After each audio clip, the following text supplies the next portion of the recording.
आइए अब जानने वाले हैं हम लोग कंट्रोल मेजर के बारे में। कंट्रोल मेजर ऑफ इलेक्ट्रिसिटी, यानी कि जो भी इलेक्ट्रिक के खतरे हैं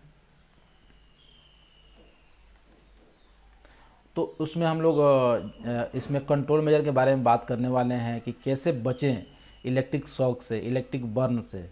तो हम लोग इसमें आइए स्टार्ट करते हैं। तो प्रोटेक्शन ऑफ कंडक्टर, सबसे पहले जितने भी कंडक्टर होंगे ना, जितने भी आपका वायर होगा ना, इसको प्रोटेक्ट करना है। जैसे ये वायर है और इसके ऊपर इंसुलेशन लगा रहता है, किसी भी वायर के ऊपर इंसुलेशन, जैसे आप देख रहे हैं ना यहाँ पे इंसुलेशन लगा हुआ है, तो ये इंसुलेशन प्रॉपर हो तो कंडक्टर को हम लोग ऐसे ही प्रोटेक्ट करते हैं। तो insulated to prevent contact with the live conductor, है ना, इंसुलेटेड होना चाहिए ताकि हम किसी भी वायर को टच करें और हमें इलेक्ट्रिक शॉक लगने का चांस ना हो। और इसके लिए हम लोग केबल कवरिंग अनब्रोकन होना चाहिए। जो भी इसके केबल का कवरिंग वगैरह आप देख रहे हैं यहाँ पे ना, ये ब्रोकन टूटा हुआ नहीं होना चाहिए। इक्विपमेंट केसिंग इंटैक्ट, इक्विपमेंट का जो केसिंग है, जैसे मान लेते हैं ये ग्राइंडर है या जो भी है, उसका जो केसिंग होता है ना चारों तरफ कवरिंग प्लास्टिक का, वो अच्छा होना चाहिए। और इक्विपमेंट केसिंग इंटैक्ट तो अच्छे से होना चाहिए। Inspect to ensure protection is in place, अब आपने ये कर दिया लेकिन आपको समय समय पे इंस्पेक्शन करना है कि ताकि मालूम चले कि आपको हमेशा इस तरह का है कि नहीं, मतलब कि इंसुलेशन डैमेज तो नहीं है, इसके लिए हम लोग बार बार इंस्पेक्शन करते हैं। और ensure electrical panel are locked, electrical panel को हमेशा लॉक करके रखेंगे ताकि उसमें जो इलेक्ट्रिक पैनल में क्या होता है, जनरली सारी चीज़ ओपन होता है, मतलब कि वहाँ पे इंसुलेशन नहीं होता है, तो टच होने का चांस ज़्यादा रहेगा वहाँ पे। उसके बाद strength and ability of equipment, है ना, सॉरी कैपेबिलिटी ऑफ इक्विपमेंट, जो इलेक्ट्रिकल इक्विपमेंट है उसका स्ट्रेंथ उसके लायक होनी चाहिए और वो कैपेबल होना चाहिए उसके लिए, यानी कि electrical equipment must be carefully selected to ensure that it is suitable for that, ठीक है ना। इलेक्ट्रिकल इक्विपमेंट ऐसा होना चाहिए कि उस काम के लिए वो सुटेबल हो।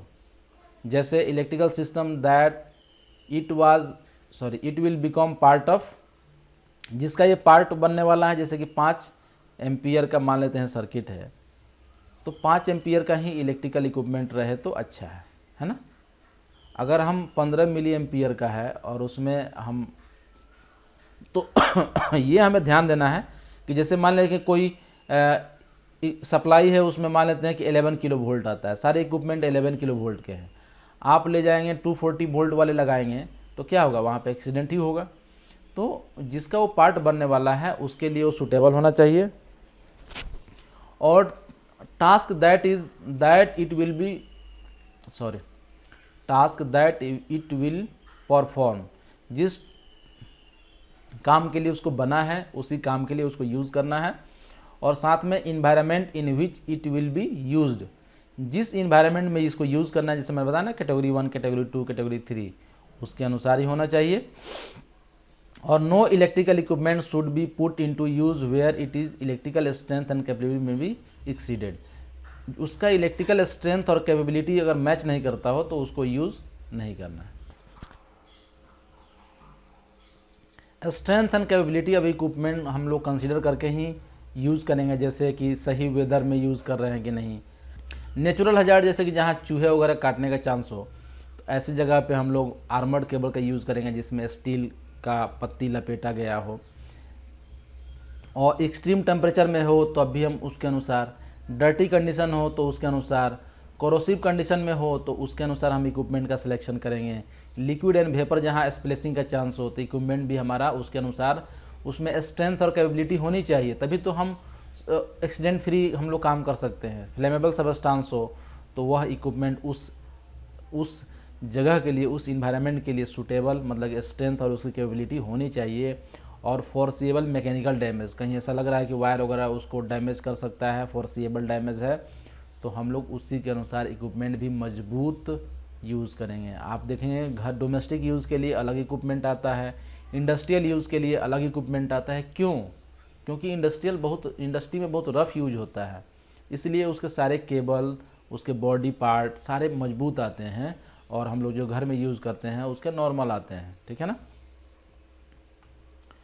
उसके बाद सारे इक्विपमेंट में प्रोटेक्टिव सिस्टम डिवाइस लगे होने चाहिए।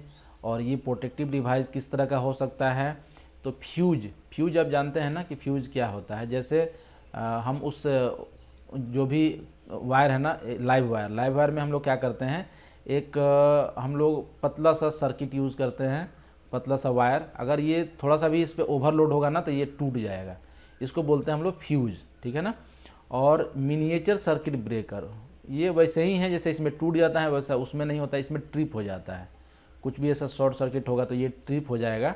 दोनों सेम चीज़ है, बट ये क्या होता है कि इसमें बार बार इसमें वायर चेंज करने की आवश्यकता नहीं होती है, जबकि इसमें बार बार फ्यूज गल जाता है और गलने के चलते उसको बार बार उस वायर को चेंज करने की आवश्यकता होती है। तो दोनों में यही डिफरेंस है।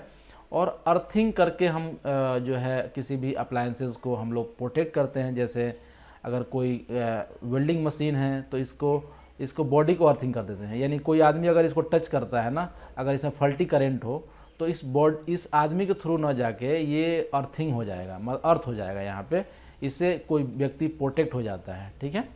आइसोलेशन ऑफ सप्लाई, यानी कि जैसे उसमें व्यवस्था हो कि अगर इस वेल्डिंग मशीन है इसके ऊपर काम करना है तो इसका जो पावर केबल आया है उसको हम आइसोलेट कर सकें, जैसे लोटो वगैरह लगा सकें, ताकि हम लोग इसमें एक्सीडेंट फ्री काम कर सकें। उसके बाद बहुत सारे इक्विपमेंट जहाँ पे अर्थिंग हम नहीं कर पाते हैं, जैसे पोर्टेबल इक्विपमेंट में हम लोग उसमें डबल इंसुलेशन होता है, यानी कि उसके बॉडी पे भी डबल इंसुलेशन और उसके वायर में भी डबल इंसुलेशन ऐसा रहेगा, जिससे कि चलते इलेक्ट्रिक शॉक लगने का चांस नहीं रहेगा। तो ये है प्रोटेक्टिव सिस्टम। और रेसिडुअल करंट डिवाइस, ये क्या होता है कि जैसे अगर कोई इक्विपमेंट है, अगर कोई आदमी टच किया इसको और इसके करंट शॉक लगा, और शॉक जैसे ही लगेगा ना ये ट्रिप हो जाएगा, इसको रेसिडुअल करंट डिवाइस बोलते हैं। तो जो मिनिएचर सर्किट ब्रेकर है ये इक्विपमेंट को प्रोटेक्ट करने के लिए बना है, जबकि रेसिडुअल करंट डिवाइस जो है ये बना है किसी आदमी को शॉक न लगे, मतलब किसी ऑपरेटर वगैरह को शॉक न लगे, इसके लिए ये बना है। तो ये इक्विपमेंट को प्रोटेक्ट करने के लिए और ये पीपल को प्रोटेक्ट करने के लिए। और reduce and low voltage system, कई जगहों पे हम लोग कम वोल्टेज का सिस्टम यूज़ करते हैं, जिससे फ़ायदा ये होता है कि जितना कम वोल्टेज होगा उतना ही इलेक्ट्रिक शॉक कम लगेगा, है ना, हमने पढ़ा था इसके पहले। तो हम ये भी एक प्रोटेक्टिव, जैसे कन्फाइंड स्पेस वगैरह में ना बहुत कम वोल्टेज ही यूज़ करते हैं। उसके बाद एक ग्रुप एक्सरसाइज है जो कि आप खुद करेंगे। Consider 2 appliances in your home with different protection method, है ना। तो यहाँ पे explain how etch work and advantage and limitation. जैसे अर्थ वॉशिंग मशीन, जो वॉशिंग मशीन अगर अर्थ है तो इसमें क्या फ़ायदा होगा? अगर अर्थ है इसका मतलब ये है कि अगर कोई वॉशिंग मशीन में कपड़ा डालने जाएगा, अगर उसमें कोई इलेक्ट्रिक शॉक, मतलब कि उसमें कुछ लीकेज हो करंट का, तो जो वॉशिंग मशीन पे काम कर रहा है उसमें उसको शॉक नहीं लगेगा, बल्कि ये अर्थ हो जाएगा, ठीक है ना। तो इससे क्या होता है, आदमी बच जाता है।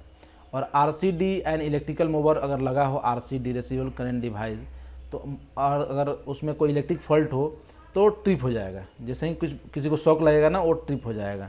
उसके बाद fuse on A small lamp वगैरह में अगर हम लोग फ्यूज लगाए हैं, इससे क्या फ़ायदा होगा कि स्मॉल लैम्प में अगर फ्यूज लगाए हैं, जैसे ही कुछ इलेक्ट्रिकल कनेक्शन का प्रॉब्लम होगा, शॉर्ट सर्किट होगा, तो ये फ्यूज टूट जाएगा, है ना, और लैम्प जो है बच जाएगा। Double insulation on laptop transformer, हाँ उसमें double insulation on laptop transformer, है ना। तो लैपटॉप का जो लैपटॉप ट्रांसफार्मर हो वो डबल इंसुलेशन हो, इससे क्या होगा, इलेक्ट्रिक शॉक नहीं लगेगा। Circuit breaker on main electricity board, ठीक है ना, मेन इलेक्ट्रिसिटी बोर्ड अगर सर्किट ब्रेकर लगा हो, यानी कि कुछ भी इमरजेंसी हो ट्रिप हो जाएगा अपने आप। अब आइए जानते हैं individually fuse and miniature circuit breaker के बारे में। फ्यूज और मिनिएचर सर्किट ब्रेकर में क्या डिफरेंस है ना। फ्यूज प्रिवेंट करंट ओवरलोड, है ना, जैसे ही ओवरलोड करंट होगा फ्यूज क्या होगा, टूट जाएगा। And over current protection device, ठीक है ना, ये ओवर करंट प्रोटेक्शन डिवाइस है, यानी कि जैसे 5 मिली एम्पियर का उसमें हमने लगाया हुआ है फ्यूज़, और जैसे ही 6 मिली एम्पियर होगा तो यानी कि ज़्यादा उसमें करंट फ्लो हो रहा है तो क्या होगा, वो फ्यूज अपने आप टूट जाएगा और हमारा सर्किट बच जाएगा, यानी कि हमारा जो इक्विपमेंट लगाए हैं वो बच जाएगा। उसके बाद ये क्या होता है, एक वीक लिंक इन सर्किट होता है। जैसे कि जो हमने वायर लगाते हैं ना, ये मान लेते हैं कि 10 एम्पियर तक का भी बियर कर सकता है, बट जो इसमें जो अर्थिंग लगेगा ना, अर्थिंग बोला, जो फ्यूज लगेगा ना, इसका रेटिंग अगर 5 एम्पियर है ना, तो ये 5 एम्पियर से ज़्यादा इसमें करंट फ्लो हो ही नहीं सकता है। उसके बाद ओवर हीट और melt if the current exceed the fuse rating. जो फ्यूज रेटिंग है जैसे 5 मिली एम्पियर है ना, तो ये क्या हो जाता है, मेल्ट हो जाता है। और design to protect equipment not people, ये इक्विपमेंट को प्रोटेक्ट करने के लिए बना है, पीपुल को नहीं, मैंने पहले आपको बताया था। और इसका एडवांटेज भी है और इसका डिसएडवांटेज भी है, ठीक है ना। अब बात आ गई सेकेंड, मिनिएचर सर्किट ब्रेकर। मैंने बताया था फ्यूज और मिनिएचर सर्किट ब्रेकर में ज़्यादा डिफरेंस नहीं है, बट ये सेम वैसे ही काम करता है, सिमिलर टू फ्यूज है। और ये प्रिवेंट करंट ओवरलोड और an over current protection device है ये। और इलेक्ट्रोमैकेनिकल डिवाइस में होता है, इलेक्ट्रोमैकेनिकल। और ये ट्रिप करता है, जैसे उसमें फ्यूज में क्या होता था, तार गल जाता था, लेकिन यहाँ पे ट्रिप ए स्विच होता है और इसको हम रीसेट कर सकते हैं, जिसमें उसमें वायर को चेंज करना पड़ता है, फ्यूज को चेंज करना पड़ता था, इसमें नहीं, हम केवल रीसेट कर देंगे। और ये टेम्पर प्रूफ है, यानी कि हम इसको बाईपास नहीं कर सकते हैं, जैसे कि उसमें हम लोग फ्यूज में क्या करते हैं, एक मोटा वायर लगा के हम लोग बाईपास कर लेते हैं, ठीक है ना।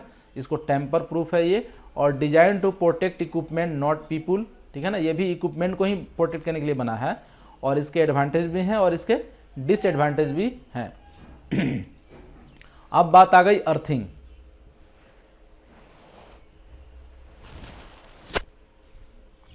अर्थिंग भी क्या है, एक प्रोटेक्टिव डिवाइस ही तो है। ये क्या होता है, इन इवेंट ऑफ फॉल्ट, अगर किसी तरह का फॉल्ट आता है, जैसे बॉडी में पावर आ गया है ना, तो ये क्या करता है, provide a safe part to earth. यानी कि अगर बॉडी में अगर पावर आ गया किसी कारण, बस अंदर का जो सर्किट है टच हो गया बॉडी से, तो पूरा बॉडी में करंट आ जाएगा। तो ये करंट अगर हम अर्थिंग से जोड़ देंगे तो ये जो बॉडी का करंट है वो अर्थ हो जाएगा, अगर किसी आदमी को शॉक नहीं लगेगा उसका बॉडी टच होने से। तो ये provide a safe part to earth. उसके बाद ये आउटर मेटल केसिंग में कनेक्ट होता है, यानी कि बॉडी में उसके, to the earth by wire. और electric shock should be minor, अगर अर्थिंग हम कर देते हैं तो इलेक्ट्रिक शॉक ज़्यादा माइनर मेजर नहीं होता है, ये माइनर हो जाता है। और इसके भी कुछ एडवांटेज है और डिसएडवांटेज है। अब बात आ गई आइसोलेशन ऑफ सप्लाई में। हम लोग ने बात किया था ना, जिसमें बताया गया था कि ये कुछ ऐसे हम लोग प्रोटेक्ट करते हैं। तो आइसोलेशन ऑफ सप्लाई, जैसे कि हम कोई इक्विपमेंट पे काम करना है, तो अगर हम उसको वहाँ लोटो लगा दें, यानी कि पावर सप्लाई कट करके लॉक लगाने का अगर सिस्टम हो उसमें, तो क्या होता है, ज़्यादा सेफ होता है कि हम किसी कारण से उसमें पावर सप्लाई नहीं आएगा। यानी कि ये आइसोलेशन ऑफ सप्लाई में क्या होता है कि removal of electrical power from circuit और सिस्टम, ठीक है ना।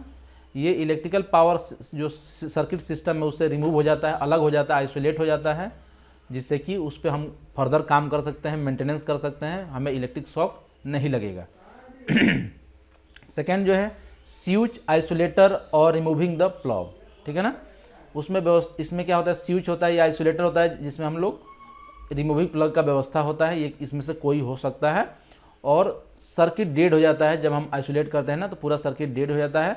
और सेफ टू वर्क ऑन, हम उसके इक्विपमेंट के ऊपर काम कर सकते हैं। जैसे आप देखे होंगे, अगर किसी इंडस्ट्री में आपने काम किया होगा, तो जब हम किसी मोटर या किसी ब्लोअर या कोई ऐसा चीज़ जो इलेक्ट्रिकल से चलता है उसके ऊपर जब हम काम करना है, तो हमें परमिट लेना होता है और हमें जाके लोटो लगाना होता है। जैसे ही हम लोटो लगा देते हैं ना, तो वो जो इक्विपमेंट है उसमें अब सप्लाई नहीं आएगा, क्योंकि लोटो लग चुका है। लेकिन फिर भी हम लोग पावर स्टार्ट करके देखते हैं कि क्या स्टार्ट हो रहा है क्या, क्योंकि अगर आइसोलेशन सही से ना हो ना, तो अगर कोई आदमी मोटर के ऊपर काम कर रहा है, तो अगर पावर गलती से भी चला गया तो तुरंत उसका डेथ हो जाएगा, है ना। तो आइसोलेशन सिस्टम बहुत ज़रूरी है।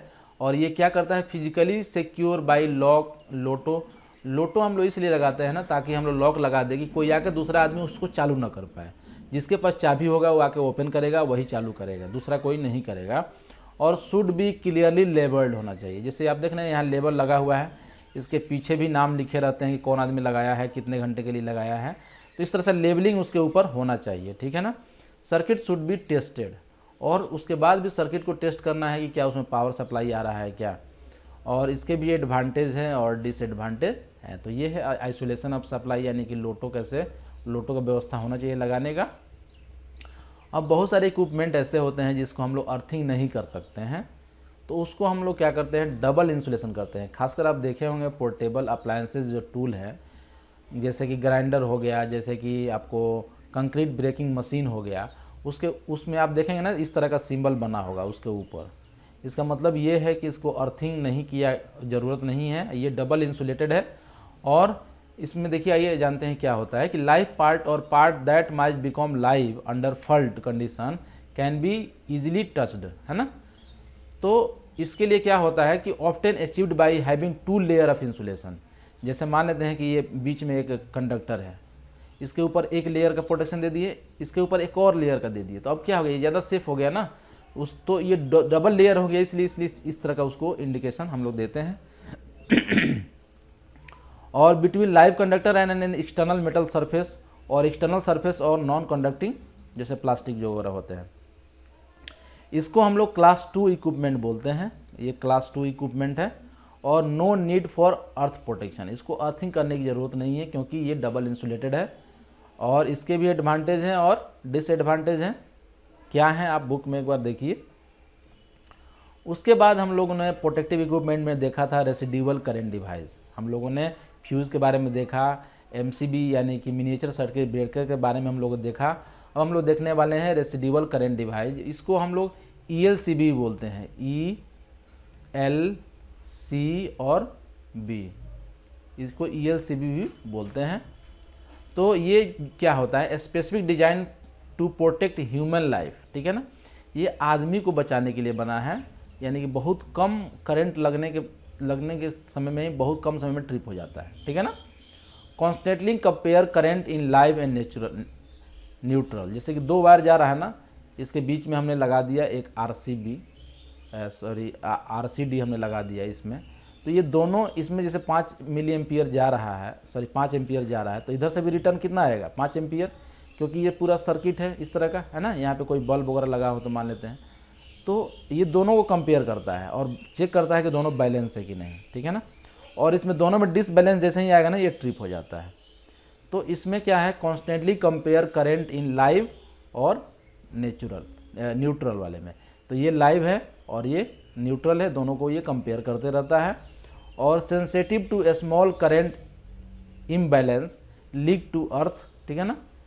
ये जो है जैसे ही उसमें डिसबैलेंस होगा, 30 मिली एम्पियर अगर डिसबैलेंस होता है ना, तो ये ट्रिप हो जाता है। और ये ट्रिप कितने समय में होता है, तो वेरी फास्ट, यानी कि 40 मिली सेकेंड, यानी कि 1 सेकेंड को अगर आप 1000 भाग में डिवाइड कर दीजिए तो जो आएगा ना उसका 40 उसको मिली सेकेंड, ठीक है ना बोलते हैं, यानी कि ये 1 मिली सेकेंड हो गया, ये इतना डिवाइड कर दिया तो 1 मिली सेकेंड हो गया। अब आप समझ लीजिए 40 मिली सेकेंड जो है में ट्रिप हो जाता है। और can be used as a part of plug में भी हम लोग एज ए यूज़ कर सकते हैं।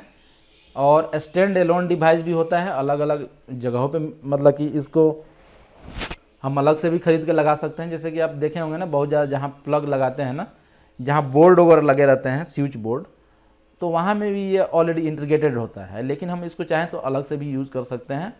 और hard wired into distribution system, और डिस्ट्रीब्यूशन सिस्टम में भी इसको इंटीग्रेट कर सकते हैं, ठीक है ना। और इसके एडवांटेज भी हैं और इसके डिसएडवांटेज भी है। अब reduced and low voltage system, मैंने आपको बताया था कि प्रोटेक्शन में हम लोग अगर वोल्टेज को कम कर दें तो क्या होगा, शॉक कम लगेगा, क्योंकि वोल्टेज कम होने से हम खतरा कम हो जाता है। तो as voltage is reduced so the shock current is reduce, voltage अगर रिड्यूस करने से जो करंट है शॉक का वो रिड्यूस हो जाता है। और UK voltage 230 voltage step down करके 110 वोल्टेज पोर्टेबल टूल के यूज़ करते हैं। यूके में 110 वोल्टेज का पोर्टेबल अप्लायंसेज यूज़ करते हैं, अपने यहाँ तो 230 240 का ही यूज होता है इंडिया में। और 50 वोल्ट इक्विपमेंट भी यूज़ करते हैं कई जगहों पे। और तो जितना कम वोल्टेज रहेगा ना उतना ज़्यादा हमें प्रोटेक्शन होगा, जितना ज़्यादा वोल्टेज होगा किसी पर्सन्स को उतना ही ज़्यादा खतरा होगा। ये ग्रुप एक्सरसाइज है आपके लिए कि what factor do you think should be considered when selecting suitable electrical equipment for use on A construction site. तो आप कौन कौन सा फैक्टर कंसिडर करेंगे जब आप किसी इलेक्ट्रिकल इक्विपमेंट को अपने साइट के लिए चुनना है कि भाई हमको ये काम करना है और इस काम के लिए कौन सा इक्विपमेंट ज़्यादा अच्छा है, तो आप कौन कौन सा फैक्टर कंसिडर करेंगे। तो आइए देखते हैं नेक्स्ट स्लाइड में। तो हमें ये देखना है कि जब हम किसी भी पोर्टेबल इलेक्ट्रिकल इक्विपमेंट को हम सेलेक्ट करेंगे तो सबसे पहले देखना है कि या तो वो बैटरी पावर्ड हो, यानी कि डीसी करंट से हमें कम खतरा होता है।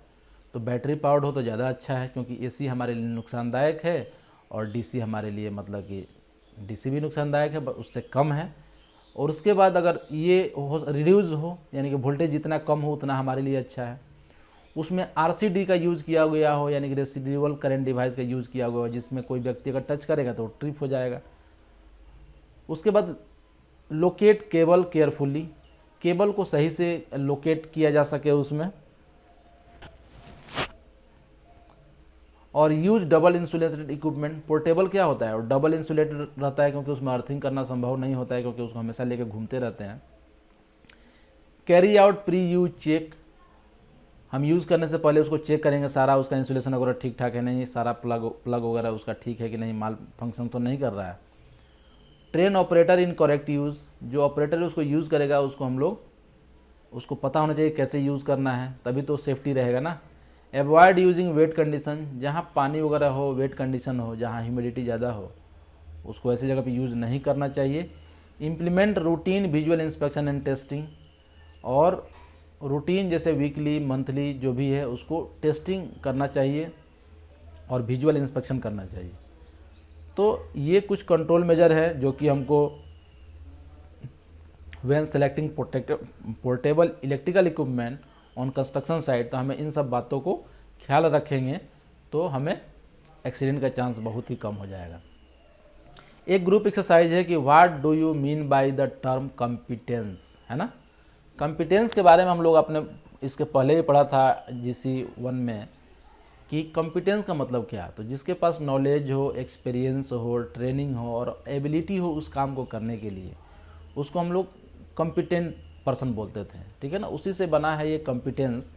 तो कॉम्पिटेंट पर्सन का मतलब यही होता है जिसको इलेक्ट्रिसिटी की अगर बात करें ना, तो जिसको नॉलेज हो ऑफ इलेक्ट्रिसिटी का, तो उसे हम कॉम्पिटेंट पर्सन बोलेंगे। साथ में एक्सपीरियंस भी हो, नॉलेज होने से मान लेते हैं कि कोई जाके इलेक्ट्रिसिटी में ITI कर लिया, इलेक्ट्रिकल से ITI कर लिया, तो वो कॉम्पिटेंट पर्सन नहीं बना जब तक कि वो 2-4 साल काम नहीं करता इंडस्ट्री में, उसके पास एक्सपीरियंस ऑफ इलेक्ट्रिकल वर्क का नहीं होता है, तब भी वो कॉम्पिटेंट पर्सन नहीं है।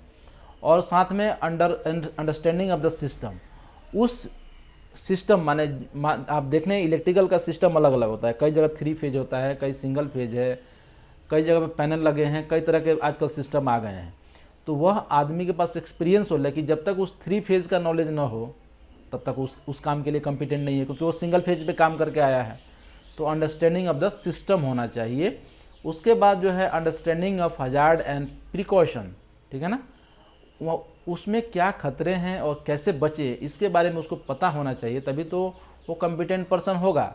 और साथ में उसमें एबिलिटी होनी चाहिए, ability to recognise whether safe to continue work, ठीक है ना। ये पता होना चाहिए कि क्या सेफ़ है और क्या अनसेफ है, कब हमको काम कंटिन्यू करना चाहिए, कब नहीं करना चाहिए, यानी कि उसको ये सारे आइसोलेशन वगैरह का पता होना चाहिए कि लोट वगैरह लगा के काम करना है। और ये सब अगर चीज़ उसमें है तो वो आदमी कॉम्पिटेंट है और उस इलेक्ट्रिसिटी सिस्टम पे काम कर सकता है, इलेक्ट्रिकल सिस्टम पे काम कर सकता है। अदरवाइज उसको काम करने के लिए अलाउ नहीं करें, ठीक है ना। Use of safe system of work, जब भी हम इलेक्ट्रिसिटी किसी सिस्टम पे काम करते हैं तो हमें एक safe system of work develop करना है कि किसी भी इलेक्ट्रिक सिस्टम पे हमें कैसे काम करना है। तो work dead when ever possible, ठीक है ना। हमें सिस्टम पे काम करने से पहले उसको डेड कर देना है, मतलब कि लोटो लगा देना है, उसमें पावर सप्लाई कट करके ही काम करना है, ऐसा हमको safe system of work develop करना है। और वर्क ऑन और near electrical equipment only under exceptional circumstances and if controlled tightly. जैसे मैंने बताया कि अगर हमको किसी लाइव वायर के बगल में काम करना है, जैसे हमने बताया कि 25 किलो वोल्ट के लिए आपको 2 मीटर का सेफ डिस्टेंस है, हम लोग काम करते हैं, लेकिन अगर उसके नज़दीक काम करना हो पहले तो अवॉइड करेगी, काम ही नहीं करना है हमको पावर लाइन के बगल में, क्योंकि एक्सीडेंट होने का चांस ज़्यादा रहेगा। लेकिन फिर भी अगर वहाँ पे काम करना हो तो वहाँ पे टाइटली कंट्रोल होना चाहिए, यानी कि वहाँ पे सुपरविज़न बहुत अच्छे से होना चाहिए और एकदम वहाँ पे मतलब कि कॉम्पिटेंट आदमी को लगा के काम कराइए ताकि एक्सीडेंट होने का चांस न रहे। और वर्किंग ऑन नियर और लाइव इलेक्ट्रिकल सिस्टम पे जब हम काम करते हैं तो किस तरह का सेफ सिस्टम ऑफ वर्क होना चाहिए, कैसा SOP होना चाहिए वहाँ का। तो सबसे पहला है कि no live working unless no alternative. पहला कोशिश करना है कि हम लाइव वायर पे काम ही नहीं करेंगे, लेकिन कभी कभी पॉसिबल नहीं होता है, करना पड़ता है, तो हम उसके लिए एक safe system of work develop करेंगे। If essential safe system of work to include, अगर हमें बहुत ज़रूरी हो कि लाइव वायर पे काम करना ही करना है तो उसके लिए परमिट टू वर्क लेंगे। कॉम्पिटेंट पर्सन को ही, जो उस काम के लिए बताया ना, कॉम्पिटेंट पर्सन का मतलब क्या होता है कि जो उसके बारे में पता हो उसको सब कुछ, उस आदमी को ही उस काम पे लगाएंगे, ऐसे नॉर्मल लोगों को नहीं लगाएंगे। और insulating PPE such as boot, gauntlets वगैरह यूज़ करेंगे, जो ताकि अगर इलेक्ट्रिक शॉक लगे भी तो ज़्यादा इफेक्टिव ना हो और हम बच जाएं। और उसके बाद इंसुलेटेड टूल, जितने भी टूल होने सब इंसुलेटेड होने चाहिए उसमें, यानी कि इलेक्ट्रिसिटी का फ्लो नहीं होना चाहिए, टूल्स एंड इक्विपमेंट्स। और उसके बाद design to work area, designated work area होना चाहिए, यानी कि उस वर्क एरिया को अच्छे से बैरिकेड करके और अच्छे से काम करें वहाँ पे। तो इस तरह से हम अगर किसी लाइव इलेक्ट्रिसिटी पे काम करना हो, इलेक्ट्रिकल सिस्टम पे, तो हम पहले तो मना करेंगे, और नहीं अगर ज़रूरी हो तो फिर इन सब सेफ सिस्टम वर्क को हम लोग इसमें इस सब पॉइंटों को ध्यान देंगे जिससे कि एक्सीडेंट ना हो। अब आइसोलेशन जो है, आइसोलेशन में क्या होता है कि generally usually require the breaking up circuit, है ना। आइसोलेशन में क्या होता है, जैसे कि ये इक्विपमेंट है तो इसमें जो भी सप्लाई आ रहा है ना, इसको ब्रेक करना, अलग कर देना है फिजिकली। और physically securing the break in the circuit, physically मतलब कहने का मतलब कि कोई जानबूझ के भी दोनों को टच ना करा पाए, है ना, क्योंकि हमको इसके ऊपर काम करना है। अगर कोई गलती से भी इसको चालू कर दिया तो जो इस पे काम करता रहेगा उसके तो डेथ हो जाएगा उसी समय। और सम फॉर्म ऑफ लेबल और टैग, और जहाँ पे आइसोलेशन करेंगे ना वहाँ पे टैग लगा दे कि कौन आदमी काम कर रहा है। जैसे यहाँ पे एक आदमी काम कर रहा है तो उसने इस पे लिख दिया कि मैं अमन कुमार यहाँ पे काम कर रहा हूँ और 2 से 4 बजे तक ये हम यहाँ पे काम करेंगे, है ना। और अपना कॉन्टैक्ट नंबर चाहे तो डाल सकता है, सिग्नेचर भी डाल सकता है, जिससे कि कोई अगर ओपन करने जाने से पहले आपको कॉन्टैक्ट कर लेगा। ऐसे तो लॉक करने के बाद ओपन कोई करेगा ही नहीं।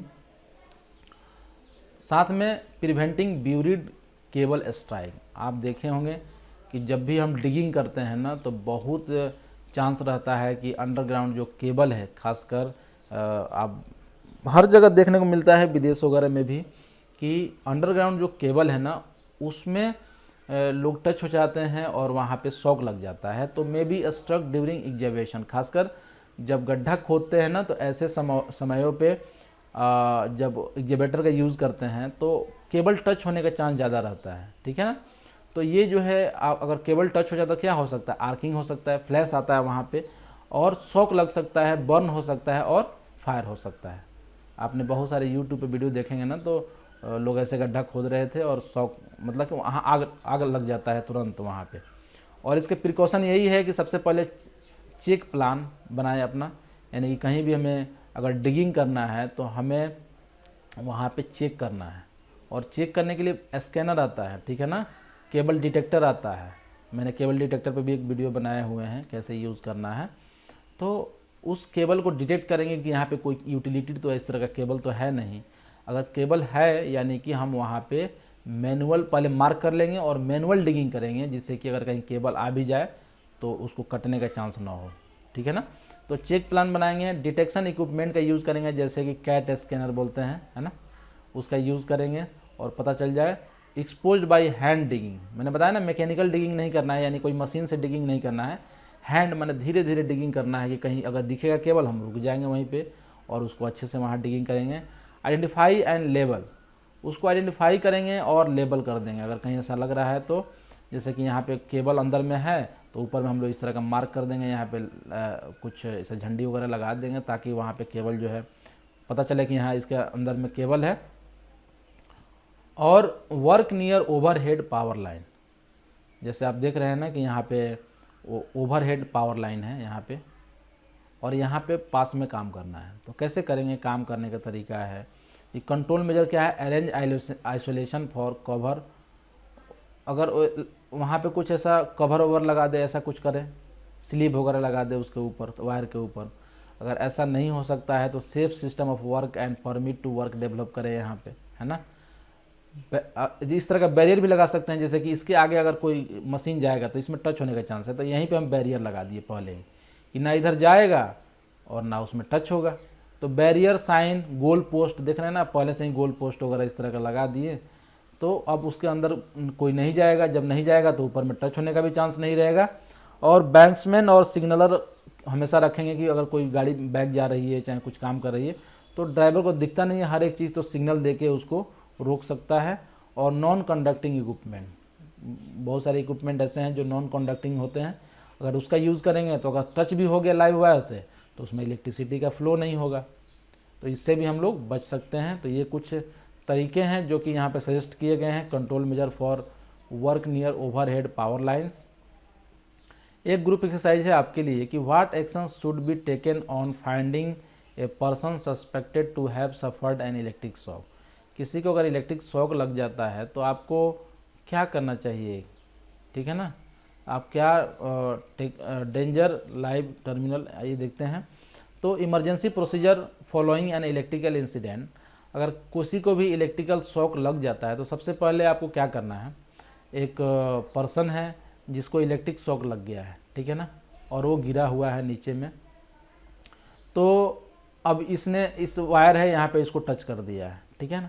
तो सबसे पहले आप क्या करेंगे कि डू नॉट टच कॉजुअलिटी, यानी कि जिसको इलेक्ट्रिक शॉक लगा हुआ है या लग रहा है उसको आपको टच नहीं करना है, क्योंकि टच करेंगे हो सकता है उसके बॉडी में करंट हो तो आपको भी शॉक लग जाएगा और आप भी मतलब कि इलेक्ट्रिक्यूट हो जाएंगे।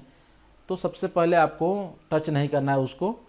Call for help and ambulance, help के लिए बुलाए लोगों को, एम्बुलेंस को। और सबसे पहले दौड़ के जाके टर्न ऑफ पावर सप्लाई, जो पावर सप्लाई है, जैसे कि यहाँ पे मान लेते हैं कि यहाँ पे एक पैनल लगा हुआ है, तो इस पैनल से जाके तुरंत इस पावर सप्लाई को कट कर दीजिए, ठीक है ना। और उसके बाद it can't switch off power, if can't switch off power, अगर आप पावर को स्विच ऑफ नहीं कर सकते हैं, isolate causality from the supply, यानी कि अब इसको लकड़ी के सहारे या कुछ ऐसा इंसुलेटिंग मटेरियल के सहारे इस आदमी को वायर से अलग करिए, ठीक है ना। यानी कि ये कॉन्टैक्ट को तोड़िए यहाँ पे, ताकि दोनों अलग हो जाए, अगर सप्लाई ऑन ऑफ नहीं कर सकते तो, ठीक है ना। उसके बाद चेक फॉर ब्रीथिंग, वो आदमी सांस ले रहा है कि नहीं, उसको जब अलग कर दिया आपने, मान लेते हैं उस आदमी को अब यहाँ ला दिया आपने और ये इससे अलग हो गया, तो इसको देखिए कि सांस ले पा रहा है कि नहीं। अगर सांस ले पा रहा है तो ठीक है, नहीं तो recovery position if breathing, recovery position में ले जाए। और start CPR if not breathing, CPR का मतलब उसको चेस्ट पे आपको कंप्रेशन ऐसे देना है ना, जिससे कि वो आपको वो सांस लेना स्टार्ट कर देगा। और उसके बाद जहाँ भी मैंने बताया था आपको कि जहाँ भी टच होगा ना वायर से, वहाँ पे जल जाएगा, हाथ जलेगा, ठीक है ना, बर्न होगा। और जहाँ से एग्जिट पॉइंट होगा वहाँ भी बर्न होगा। तो ऐसा बर्न वगैरह है तो उसको ट्रीट करें, मतलब कि उसको बैंडेज वगैरह करें, फर्स्ट एड करें। और ट्रीट फॉर साइकोलॉजिकल शॉक, यानी कि आदमी को क्या है ना, जब शॉक लगता है तो घबरा जाता है आदमी का, हार्ट बीट बढ़ जाता है, तो समझाया यार कुछ नहीं होगा, अभी डॉक्टर आएगा, ठीक हो जाओगे, इस तरह का उसको थोड़ा सा आपको साइकोलॉजिकल शॉक को ट्रीट करना है। और ensure medical help is obtained, यानी कि मेडिकल हेल्प पहुंच रहा है कि नहीं, इसको भी थोड़ा इंश्योर करना है, क्योंकि आप तो हर चीज़ का इलाज नहीं कर सकते। आप एक एम्प्लॉई हो उस कंपनी में तो आपको फर्स्ट एड कर सकते हो, थोड़ा बहुत सीपीआर दे सकते हो, बट मेडिकल टीम ही उसको अच्छे से इलाज कर पाएगा ना। तो इसीलिए आपको ये भी इंश्योर करना है कि जो आपने हेल्प बुलाया था, एम्बुलेंस बुलाया था, वो आ रहा है कि नहीं आ रहा है। तो ये है कुछ इमरजेंसी प्रोसीजर जो कि हमको इलेक्ट्रिकल शॉक होने से पर फॉलो करना है। और इंस्पेक्शन एंड मेंटेनेंस स्ट्रेटेजी, अब किसी भी इलेक्ट्रिकल इक्विपमेंट को हम कैसे एक प्लान बनाएंगे कि हम उसको कब किसको चेक करना है, इंस्पेक्शन करना है और मेंटेनेंस करना है। तो ये applies to fixed wiring system, portable appliance testing, दोनों के लिए अलग अलग, कंबाइंड इंस्पेक्शन एंड टेस्टिंग, यानी कि हम अलग अलग भी कर सकते हैं, कंबाइंड भी कर सकते हैं, ठीक है ना। अब एक ग्रुप एक्सरसाइज है, consider the use of portable electrical tool at home और एट वर्क। जैसे आयरन यूज़ करते हैं, सैंडर यूज़ करते हैं, ड्रिल यूज़ कर सकते हैं। तो हम लोग बहुत सारा इलेक्ट्रिकल इक्विपमेंट आप देखेंगे कि पोर्टेबल, खास घर में तो पोर्टेबल ही यूज होता है। कैसे आप गर्मी में के समय में कूलर यूज़ करते हैं, फ़ैन यूज़ करते हैं, सब में प्लग लगा है, जिसमें प्लग लगा है ना वो सब पोर्टेबल है, ठीक है ना। तो हम जब यूज़ करते हैं तो discuss how the tool Leeds and plugs become damage. Tool और लीड्स और प्लग कैसे डैमेज होते हैं। तो प्लग बार बार लगा रहे हैं तो जहाँ जॉइंट होता है ना वहाँ से टूट जाता है और शॉक लगने का चांस रहता है। और what you would look for if you we are checking that they are safe to use. तो आप अगर किसी भी इक्विपमेंट को अगर आप चेक करने जा रहे हैं, इंस्पेक्शन करने जा रहे हैं, तो आप क्या देखेंगे, कैसे मालूम चलेगा कि आपको वो सेफ़ है कि नहीं है। तो आपको कुछ चेक पॉइंट बनाने पड़ेंगे ना। तो यूजर चेक में हम लोग क्या क्या देखते हैं, तो ये देखते हैं कि body of plug intact and secure, ठीक है ना। ये आप देख रहे हैं ना, ये क्या है, प्लग है और ये वायर है। तो यहीं पे तो ज़्यादा एक्सीडेंट होने का चांस रहता है, ये टूट जाता है, कट जाता है वायर।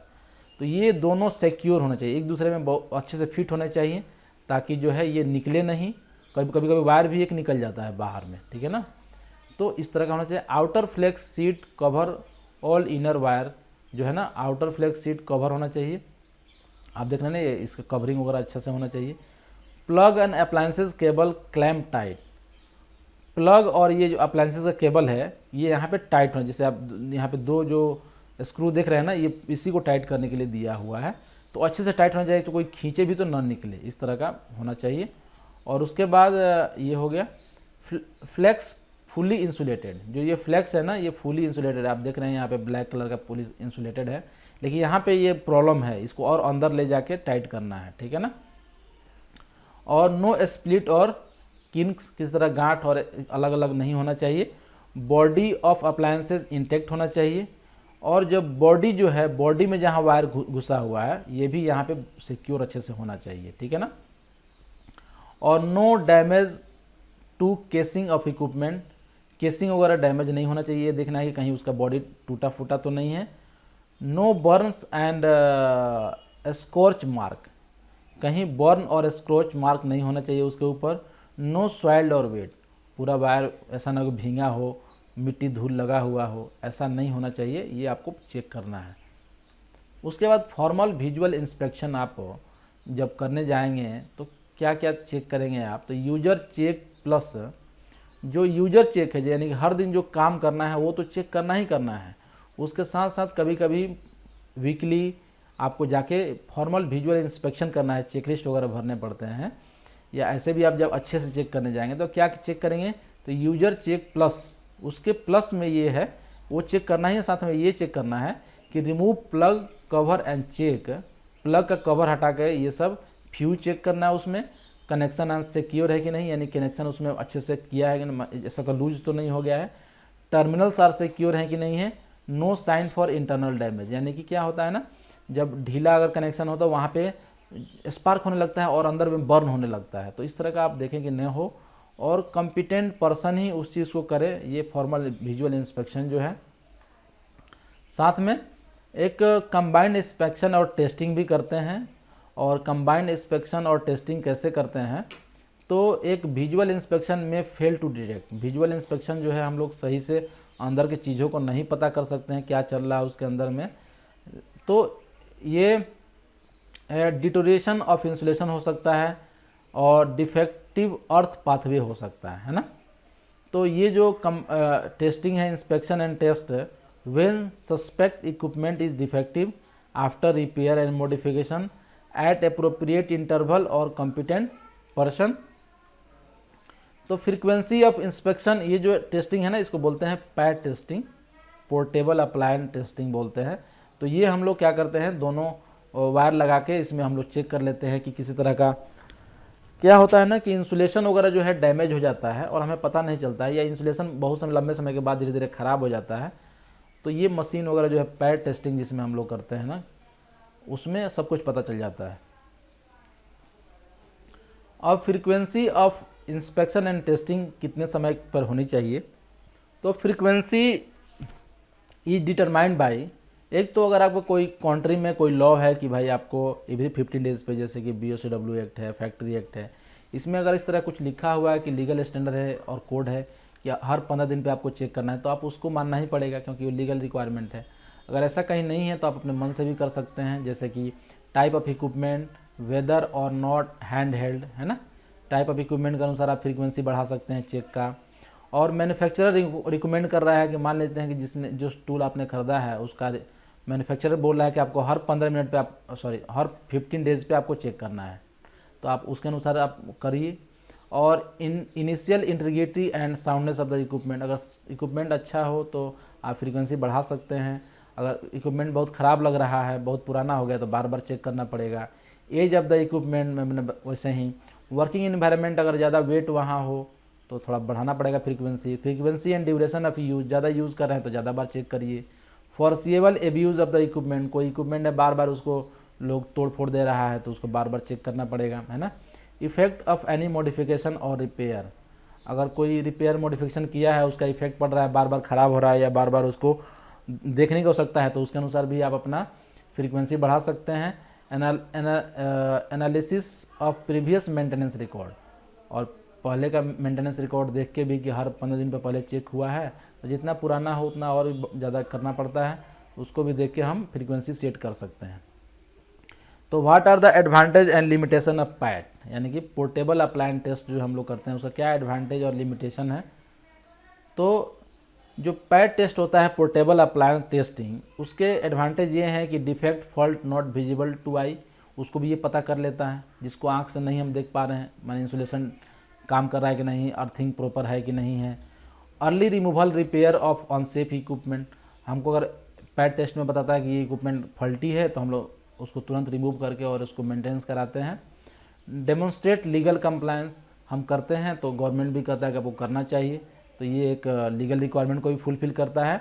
और आइडेंटिफाई ट्रेंड और पैटर्न ऑफ फॉल्ट, ये ट्रेंड और पैटर्न ऑफ फॉल्ट को भी पता कर लेता है कि मतलब क्यों बार बार ऐसा फॉल्ट हो रहा है, क्यों बार बार प्रॉब्लम हो रहा है।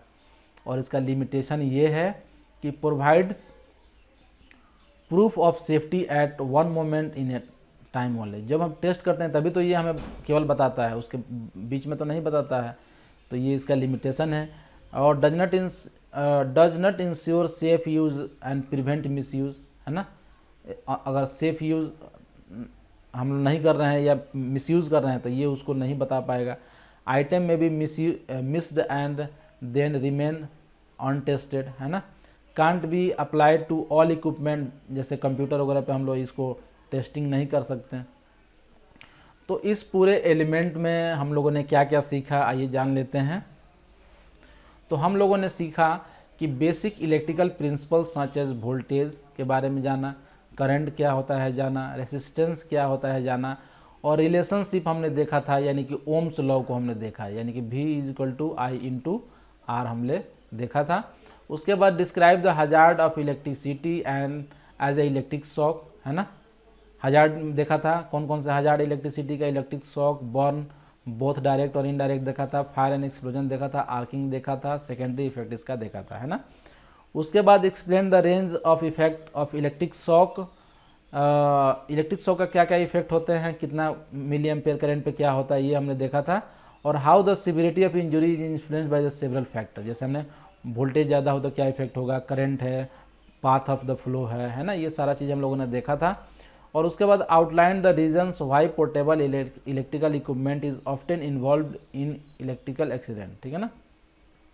पोर्टेबल इलेक्ट्रिकल इक्विपमेंट जो है क्यों ज़्यादातर एक्सीडेंट होता है और इससे कैसे बचे, इसके बारे में भी हम लोगों ने देखा था। तो आई होप आपको ये पूरा एलिमेंट समझ में आया होगा और इलेक्ट्रिसिटी चैप्टर आपका पूरा क्लियर हो गया होगा।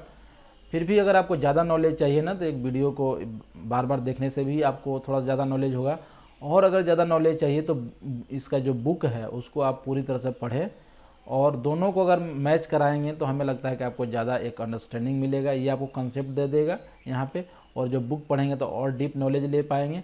और कुछ अगर यूट्यूब पे अगर आप और सारे वीडियो देखते हैं या बहुत सारे बुक को पढ़ते हैं तो और आपको समझने में आसानी होगी।